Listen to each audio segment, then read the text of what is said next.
Mathematics first year की book में से जो यूनिट नंबर 6 है उसका एक इंतहाई अहम क्वेश्चन समझते हैं। ये क्वेश्चन कुछ इस तरीके से है, if 5 is the harmonic mean between 2 and B then find B. अगर 5 जो है वो हार्मोनिक मीन है 2 और बी के दरमियान, तो फिर आपने बी की वैल्यू मालूम करनी है। तो वो इस तरह कह रहे हैं कि अगर हमारे पास यूँ लिखा हो 2 लिखा हो और बी लिखा हो, तो इन दोनों के जो दरमियान है वो हार्मोनिक मीन क्या हो, 5 हो। अगर 2 और बी के दरमियान हार्मोनिक मीन 5 हो तो फिर आप ये बताएं कि बी की क्या वैल्यू होगी, ये क्वेश्चन है। अब जो हार्मोनिक मीन का फार्मूला होता है वो इस तरीके से होता है, इस जगह पर ए लिखा होता है, इधर बी लिखा होता है और हार्मोनिक मीन हम दरमियान में लिखते हैं। तो इससे जो फार्मूला बनता है वो ये वाला बनता है कि A2AB divided by A plus B, 2AB divided by A plus B, ये किसके बराबर होता है, ये हार्मोनिक मीन के बराबर होता है।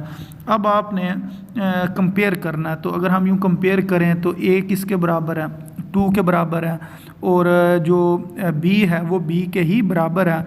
तो इसका मतलब A की जगह पर हम क्या लिखेंगे, 2 लिखेंगे। मसलन इस जगह पर जो A है, A की जगह पर हमने 2 लिख देना, B को B ही लिखा रहने देना। और जो हार्मोनिक मीन है, हार्मोनिक मीन की जगह पर हमने क्या लिखना है, 5 लिखना है। तो इस जगह पर हम क्या लिखेंगे, 5 लिखेंगे। तो वैल्यूज़ पुट करेंगे और हमारे पास आंसर आ जाएगा। तो ये फार्मूला हमने इस जगह पर ये बता दिया कि हार्मोनिक मीन का ये फार्मूला है।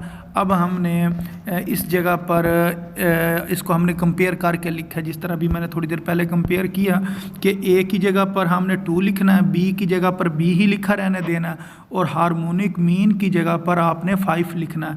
तो ये हमने फार्मूला लिखा। अब हार्मोनिक मीन की जगह पर हमने क्या लिख दिया, 5, 2 की जगह पर 2, और जिस जगह पर A है उसकी जगह पर हमने क्या लिखना है, 2 लिखना है। तो इस जगह पर A है तो इधर 2 लिखेंगे, एक नीचे A लिखा हुआ है तो इस जगह पर हमने 2 लिख दिया।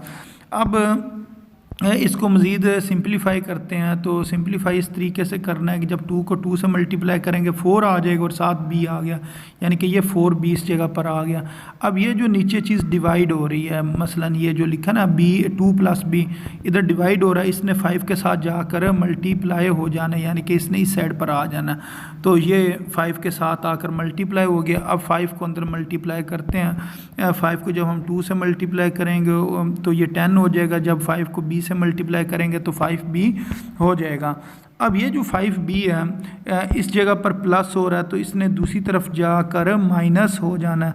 तो यूँ लिखेंगे 4b, ये प्लस का 4b है, और -5b, -5b। जब साइन चेंज हो तो माइनस करते हैं, बड़ी रकम में से छोटी रकम को 5 में से 4 निकालेंगे 1 आ जाएगा, b, तो इस जगह पर भी b आ जाएगा। और साइन बड़ी टर्म का, तो जो बड़ी टर्म वो 5 है उसका साइन माइनस है, इस वजह से इधर -1b आ जाएगा। -1b का मतलब -b ही होता है।